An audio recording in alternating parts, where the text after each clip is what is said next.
I remember when I was little, there was this man that would walk all around my town, speed walking at every hour of the day. I would go to school and see him, and then I would come back from school and he would still be walking around the streets. And I thought, why is this man walking? Where is he walking to? And how does he have so much time to walk? And ladies and gentlemen, this past month I became that man.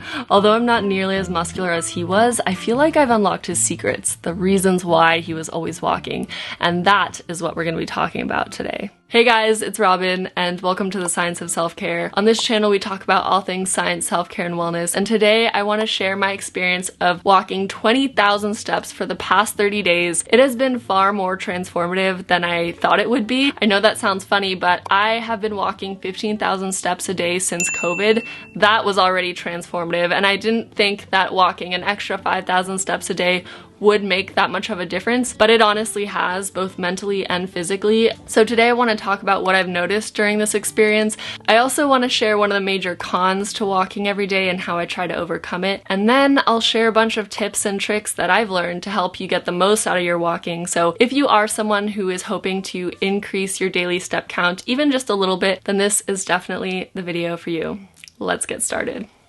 So I just wanted to remind you of a concept that James Clear talks a lot about in Atomic Habits, and it's the concept of standardizing before you optimize a new habit. What this essentially means is if you have a new goal or a new daily habit you want to set, first make it standard in your routine. Make sure you're doing it every single day before you actually optimize that habit and tweak it and refine it to the perfect version of that habit. And when it comes to walking, that just means showing up and stepping outside and not being too concerned about how many steps a day you're getting. And once you are used to taking a daily walk and you have standardized that habit, you can start to optimize it by increasing your step count, start to track your steps in more detail, perhaps get an Apple Watch. But it all starts with planting the seed of that habit in your everyday or weekly routine so that it has space to grow. So I just want to remind you, if something seems very unmanageable, standardize it in a little baby step before you ultimately optimize it and grow it to its fullest, beautiful version of that habit. And if you haven't read Atomic Habits, I know I've mentioned it so many times,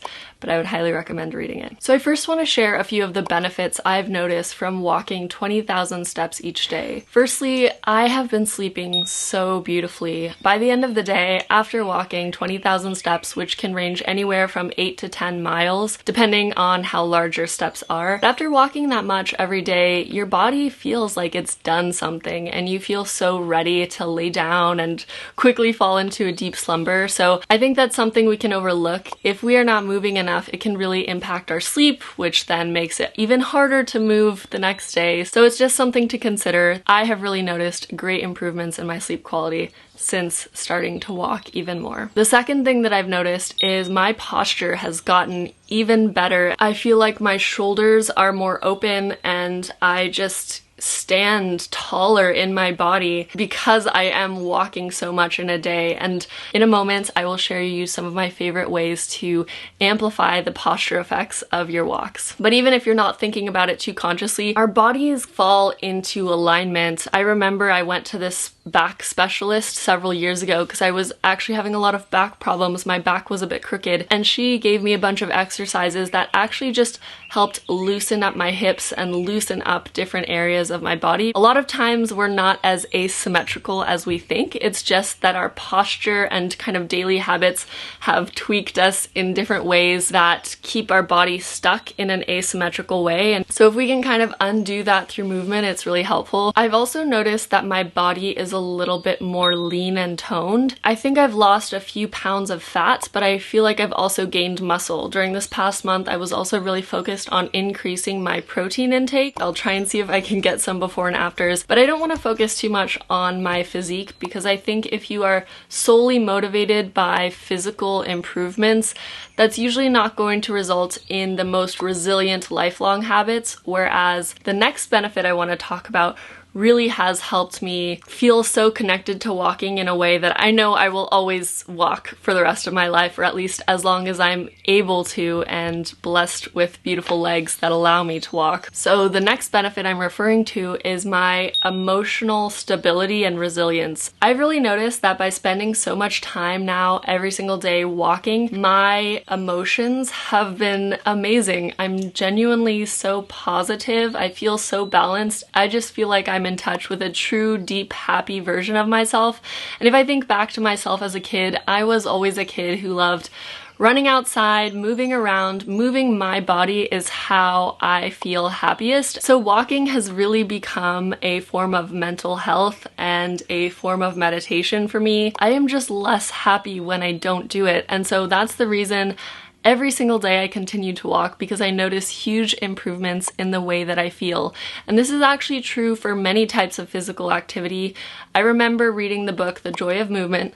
I also highly recommend reading this book, but she talks about how exercise releases so many endogenous drugs in our body. Our muscles are releasing all of these chemical compounds that make us feel so good. And if we really think of physical movement as a way to feel amazing versus a punishment or a way to lose a bunch of weight, we create an entirely different relationship with physical activity. It becomes less about hitting a certain number on the scale and more about just being our best selves, feeling so good, and enjoying every single day. I've had such a happy month, and I really think a lot of it had to do with so much walking. I was also talking to a psychiatrist who practices EMDR, which is like light and sound therapy for trauma. And she was talking about how signaling light and sound to different sides of the body, which correlates to different sides of the brain, helps kind of unlock emotions. And I was telling her that walking had such a profoundly positive effect on my mental health. And she kind of hypothesized that maybe it was something similar about this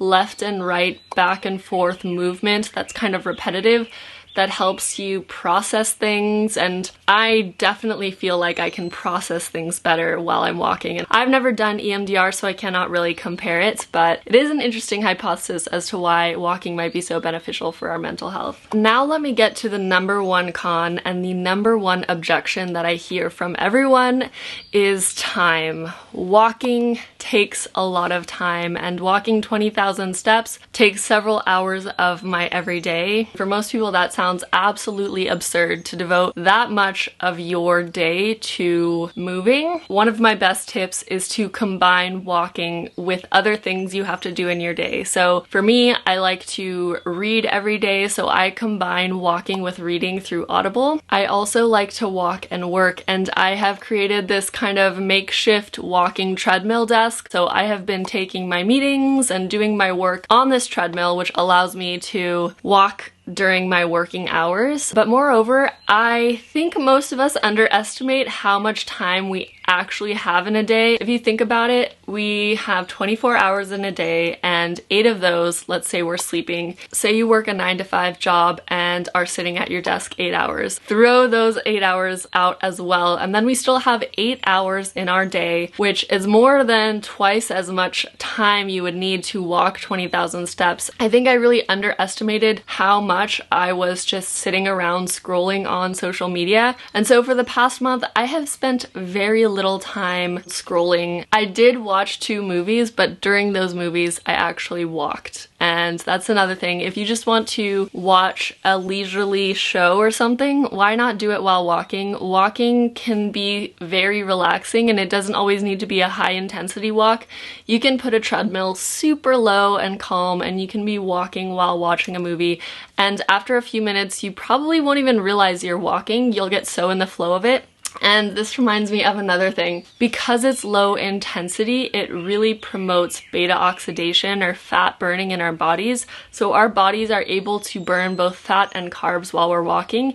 And after a while of walking, there's a certain feeling, this metabolic state I can't really describe, but it just feels so smooth. It feels so good. It's kind of like a runner's high, but a walker's high, and you hit this point where you feel like you can walk forever. So if you're watching a movie while walking, you'll likely hit that point during that period, and I always feel like I can just walk forever. But as you can tell, I'm just someone who really enjoys moving my body. But again, that's such an identity thing. You know, even if you don't identify as someone who enjoys moving their body, you can start identifying that way today and make it true for yourself. And then the rest of your life will kind of align to fit that new narrative of who you are. Now I want to share a few tips to help you get the most out of your walking. The first one I actually learned from a fellow YouTuber, Rachel. She makes really great videos also on self-care, longevity, taking care of your skin. In one of her videos on walking, talked about walking with your palms forward to improve your posture. And I have been consciously doing this now for the past month. I have to say, this is such a game changer for me. By turning our palm outward, we kind of force our chest to open up, and this has been so good. I feel like I walk around with so much more confidence now just in my body language. And I know this sounds so crazy, but I don't even care what I look like because the results speak for themselves. I love it so much. So that's something I would definitely try. Walking with your palms forward. Another thing I've been doing is carrying around little ankle and wrist weights of 1 pound. These are buildable. You can put multiple on your arm, you can put them on your legs, but this is a way to give a little bit more strength and resistance training while walking. So I'll put these weights around my wrists and then do kind of pumping motions to just get those high rep toning exercises in while I'm walking. I feel like this is such a suburban mom move, but I'm fully embracing my suburban mom era. Another thing to get the most out of your walking is to walk briskly. If you really want to turn it into a higher intensity zone 2 workout, you can try things like 12-3-30, where you walk at a 12% incline at a speed of 3 miles per hour for 30 minutes. And this is like an upward hike on a treadmill. Even walking briskly around your neighborhood, just getting a little bit of your heart rate up can help you get the most out of your time that you do spend walking. If you don't really feel like walking briskly, just take a walk around the block in a very relaxed and leisurely manner, and that is still so freaking good for you. As I've talked about many times on this channel, the VO2 max of walking is usually around 40%. Obviously, it will depend on how quickly you're walking, but this is the ideal level to actually reduce our cortisol, and many exercises like high intensity interval training actually increase our cortisol. Walking is a type of physical activity that reduces our stress hormone cortisol, which is probably another reason I feel so good when I do it a lot. And my last tip and tool for the true biohacking nerds out there is to track your body. Tools like Lumen, which actually measure whether you're burning carbs or fat and can tell you the exact percentage of each, are really cool because they help you understand your body even more intimately. You know, a lot of people like to use activity trackers, an Apple Watch, Whoop, whatever your wearable of choice is. It's so cool to see how your biometrics change as you increase your daily step count, and it can be very motivating to see some of those numbers change, like perhaps your resting heart rate go down after you've been walking more. I think I used to fear that self-monitoring tools would actually disconnect me from my own body, but in recent years I've actually used them to deepen my own connection to and intuition around my body. And this is because self-monitoring tools can give us direct feedback about what is going on in our body. And how I've always conceptualized intuition is really just our subconscious noticing patterns. And if we can give our conscious mind, and thus also our subconscious mind, immediate feedback after doing different activities, and we can say, okay, this is what the numbers say, this is how I feel, this is what I've done, it actually allows us to recognize patterns even more quickly because we get direct feedback with actual numbers that help us assign meaning to our subjective experience. I used to have a lot of theories about what it felt like to burn fat versus what it felt like to burn carbs. Now I have a tool, Lumen, that tells me if I'm burning fat or carbs, and by using Lumen regularly, I've actually been able to build my own intuition of what these things feel like because I have that immediate feedback. I just wanted to emphasize that tracking tools can actually bring us closer to our bodies. They don't have to disconnect us from our bodies and our own intuition about our bodies. I want to make it very clear that this video isn't me telling you you have to walk 20,000 steps, but I would love if this video inspired you to consider walking more in your life. Wherever you are, if you're currently walking 3,000 steps a day, it doesn't matter. I think most of us can carve out 20 more minutes in a day to go for that nice walk around the block, or to invite a friend along for a walk, or to listen to an audiobook on a treadmill. And if you're looking for a little extra inspiration to make those healthy choices every day, I would highly recommend reading the book The Slight Edge. It's on Audible, so if you want to read it while walking, that is a great choice.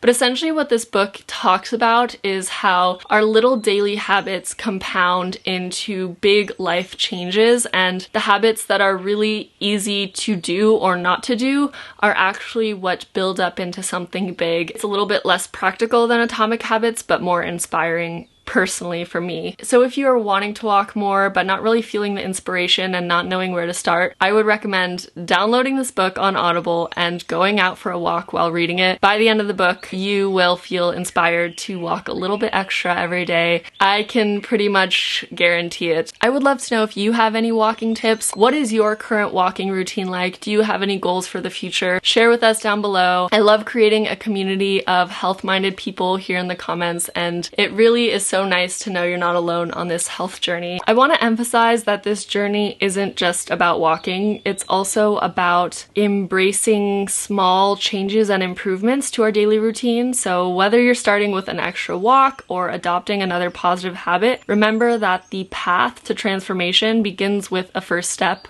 I know that is so cliche, but it is really, really true. And that is why walking has become such a keystone habit for me, because by taking those literal first steps and increasing my daily step count, I have learned that I can take those first steps in other areas of my life, in my finances, in my personal organization. I've been trying to take those same baby steps to improve. Sometimes people can get really weird about tracking things like steps, and I want to say one thing. There is a difference between having a daily goal that you are disciplined about reaching and having a goal that you tie your self-worth to and become emotional if you do not meet it. How I've been trying to think about my goals recently is that I am an umpire to my goals. This is a concept I have borrowed from the book The Inner Game of Tennis. An umpire in tennis just calls the shots. They are not emotional. If player A gets the points or if player B gets the points, they are just calling the shots. And a lot of times